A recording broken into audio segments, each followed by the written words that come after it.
नमस्ते, मैं हूं संजय दीक्षित और आप देख रहे हैं दी जयपुर डायलॉग्स। बात करते हैं मुस्लिम आरक्षण की, जो कि इस समय हॉट टॉपिक है, क्योंकि कर्नाटका सरकार ने बहुत ही, जिससे कहेंगे बुद्धिमत्ता से, चुनाव के 3 दिन पहले सारे मुसलमानों को ओबीसी आरक्षण दे दिया है। थोड़ी सी बात करेंगे इसके पहलू पर, किस तरह से दिया, कैसे दिया, पहले क्या था, इत्यादि इत्यादि, वो सब बात करेंगे। और उसके बाद फिर ये कहेंगे कि साहब कि ये जो है इतना हॉट टॉपिक इलेक्शन में तो होना ही है, लेकिन इसके पीछे के कारण क्या है और आगे क्या होगा, जो इस समय जो जिस प्रकार से वैश्विक परिदृश्य है और जिस प्रकार से भारत का प्रभाव बढ़ता जा रहा है। तो यदि मोदी 3.0 होता है तो इसका क्या भविष्य होगा, इसके बारे में बात करते हैं आज थोड़ी सी। कर्नाटका में 1984 में वीरप्पा मोइली सबसे पहले 4% मुस्लिम आरक्षण लेके आए थे।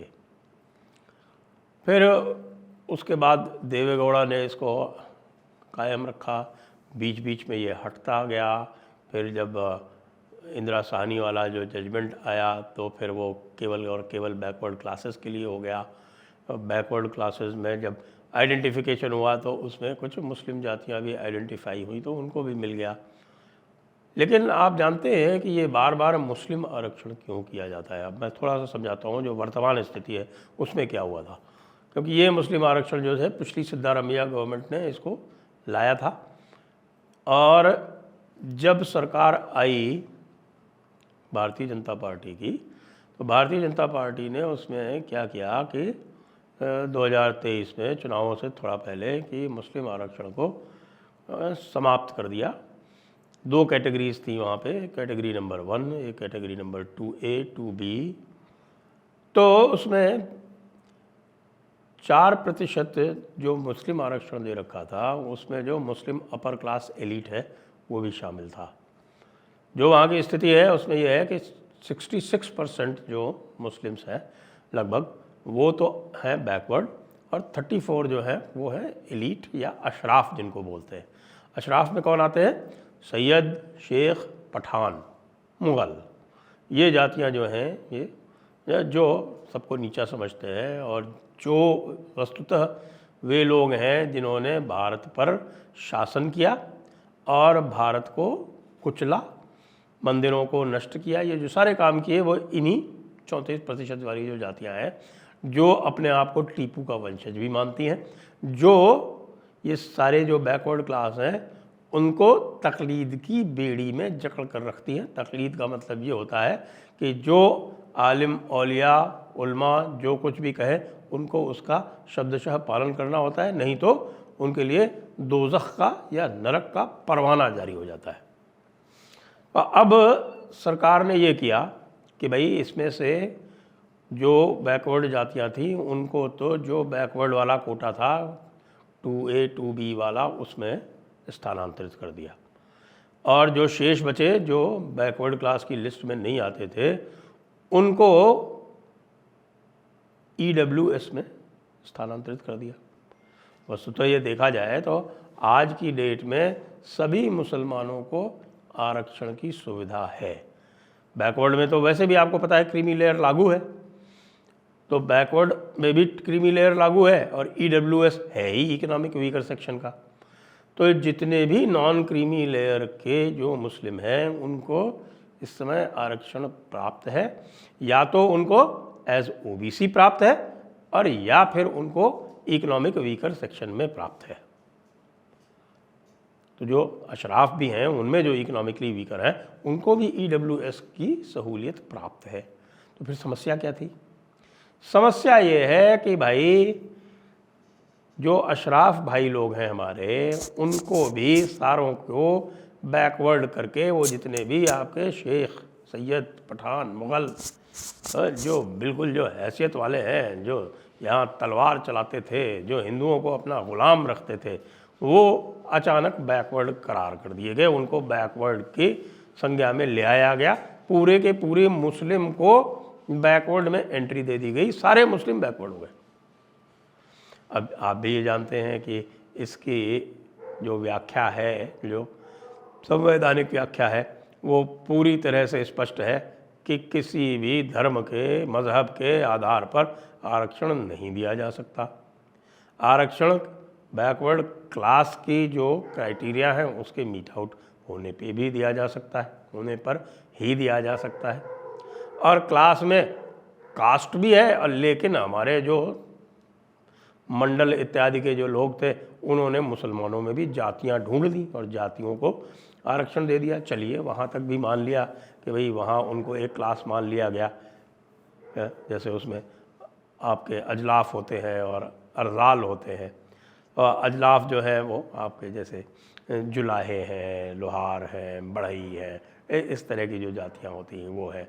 और अरजाल जो होते हैं वो बिल्कुल जो आपके जिनको बोलते हैं उसमें हलाल खोर है, भंगी भी बोलते हैं, वो सब कुछ बोलते हैं, गलत गलत जितने भी नाम जो हमारे यहाँ से हटा दिए गए हिंदुओं के, वो सारे के सारे मुसलमानों के यहाँ कायम है। अब आप ये कहेंगे कि भाई ऐसा क्यों किया? ऐसा इसलिए किया कि भाई जो हमारे अशराफ लोग हैं वो ओबीसी का पूरा हक आराम से खा सकें, क्योंकि ओबीसी का हक अगर वो अशराफ लोग उसमें आ जाएंगे तो आप जानते हैं कि वो तो एडवांस्ड लोग हैं, तो वो तो सारा का सारा जो है वो एक तरफ से कंप्लीट जो कोटा है वो मुस्लिम के चला जाएगा। ऐसा क्यों करते हैं ये लोग? ऐसा इसलिए करते हैं क्योंकि आप जानते हैं कि इंटरनेशनल प्रेशर होता है तो उसमें जो सरकारें हैं वो तो विरोध नहीं ही कर पाती, लेकिन ख़ास तौर से जो कांग्रेस पार्टी है वो तो जो इंटरनेशनल शक्तियां हैं, जो अराष्ट्रीय शक्तियां हैं, मैं अंतर्राष्ट्रीय भी नहीं कहता, अराष्ट्रीय कहता हूँ, जो अराष्ट्रीय शक्तियां हैं उनकी कठपुतली बहुत समय से है। वस्तुतः उनको जब सत्ता मिली थी तो भी उनके अराष्ट्रीय शक्तियों से यानी ब्रिटेन के साथ जो उनका गठजोड़ था उसके कारण ही मिली थी, उसके कारण ही नेहरू जी प्रधानमंत्री बने थे, वरना कांग्रेस पार्टी में उनको कोई पूछने वाला नहीं था महात्मा गांधी के अलावा। महात्मा गांधी ने अपनी डिक्टेटरशिप का प्रयोग करते हुए जो बनना चाहिए था उस समय सरदार पटेल को, उनको न बनवाते हुए नेहरू को इसलिए बनवा दिया था कि नेहरू जो थे वो अंग्रेज़ों के प्यारे थे। खैर वो भूतकाल की बात हो गई, उसको अभी छोड़ते हैं। लेकिन अब क्या होने वाला है उसका भी संकेत आ गया है। यदि आपने आज ही सुना हो MEA के जो डिस्कशंस हुए हैं या MEA ने जो अपनी प्रेस कॉन्फ्रेंसेस में जो कुछ कहा है, एक तो US स्टेट डिपार्टमेंट में भारत के ऊपर एक ह्यूमन राइट्स रिपोर्ट जारी की थी जिसमें बड़ी ही सारी नेगेटिव बातें कही थी, उसको तो भारत ने रिजेक्ट कर दिया, जैसा कि वो US की आजकल जो रूटीन है उसका, इस तरह की सारी रिपोर्ट्स जो भी आती हैं उनको रिजेक्ट कर देते हैं और कहते हैं कि इनको कुछ आइडिया नहीं है। ये भी कह दिया कि इनको भारत का आइडिया ही नहीं है, ये समझते नहीं है भारत को, और ये इस तरह की बातें जो है फालतू की करते रहते हैं। बिल्कुल जिसको कहते हैं रबिश कर दिया रिपोर्ट को, दे रबिश द रिपोर्ट। अब जो दूसरा जो डेवलपमेंट हुआ वो उससे भी अधिक है। वो दिखाता है कि भारत का जो आत्मविश्वास है वो कितना बढ़ा हुआ है, कि भारत ने जो इस समय लगातार जो प्रोटेस्ट चल रहे हैं अमेरिका में और उन पर वो सख्त कार्रवाई कर रहे हैं, उसको लेके आज बयान जारी कर दिया। ये पहली बार हुआ है, ये बिल्कुल पहली बार हुआ है। और ये कह दिया कि भाई जो है आप बाहर क्या बोलते हैं और उससे कुछ आपका पता नहीं चलता, आपको जज तो आप अंदर क्या करते हैं अपने देश के उसी से किया जाएगा। अब इसका मुस्लिम आरक्षण के संदर्भ में अर्थ समझिए। अभी तक एक बहुत बड़ा लकूना था और वो ये था कि मुस्लिम्स और क्रिश्चियंस को जातियों के हिसाब से बैकवर्ड क्लास का आरक्षण दे रखा था, और इनका विरोध भारतीय जनता पार्टी की सरकार या नरेंद्र मोदी भी इसलिए नहीं कर पाते थे क्योंकि फिर इंटरनेशनल प्रेशर आ जाता। आज पहली बार इस इंटरनेशनल प्रेशर को भारत ने पूरी तरह से अंगूठा दिखाया है और कहा है we don't care to votes for you, who are you.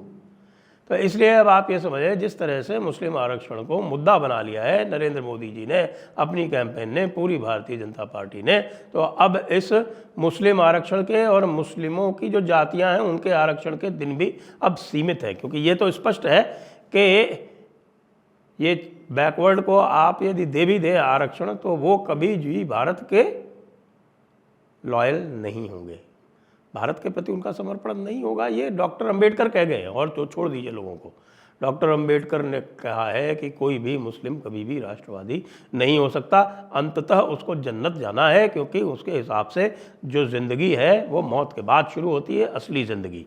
और उस असली ज़िंदगी को पाने के लिए, उस असली ज़िंदगी में जन्नत ही सबसे बहुत ज़रूरी चीज़ है, और उसके लिए जो एजेंट हैं उनकी उसको बात माननी है, जिसको कहते हैं उसको तकलीद करनी होती है, उनकी नकल करनी होती है, जो भी वो कहें उसको अक्षरशः मानना होता है, नहीं तो वो जन्नत से मरहूम हो जाएगा। अब इन 3-4 चीज़ों को साथ में मिला के देखिए, और जो कैंपेन हो रही है मुस्लिम आरक्षण के विरुद्ध उसको देखिए, और यह निश्चित मानिए कि न केवल ये मुस्लिम आरक्षण जिस प्रकार का कर्नाटका में हुआ है उसके ऊपर NCBC ने, यानी national commission of backward communities ने, बैकवर्ड क्लासेस ने उसके ऊपर रिपोर्ट भी मांग ली है, चीफ सेक्रेटरी को समन भी कर लिया। ये तो अंततः जाएगा ही जाएगा, सीधे नहीं जाएगा तो कोर्ट के माध्यम से जाएगा, लेकिन आगे चलकर आप देखेंगे कि जिस प्रकार अंतर्राष्ट्रीय जो इन्फ्लुएंसेस हैं, जो प्रभाव हैं, उनको नकारा जा रहा है, तो ये सारी बातें अब भारत अपने हिसाब से तय करेगा, अंतर्राष्ट्रीय दबाव के स्थिति में नहीं रहेगा। जय हिंद, जय भारत, वंदे मातरम।